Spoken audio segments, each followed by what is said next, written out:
Are you ready?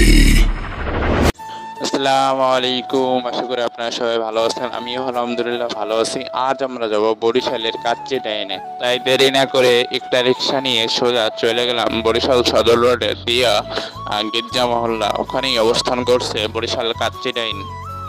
বরিশালের কাচ্চি লাভারদের জন্য কাচ্চি ডাইন location Barishal সদর গির্জা মহল্লা। আমরা গির্জা মহল্লা দিয়া কাচ্চি ডাইনে ডাইরেক্ট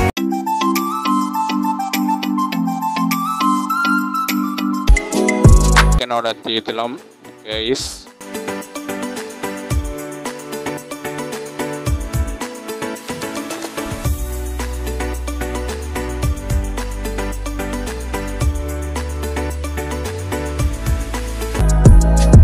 হাফেজ।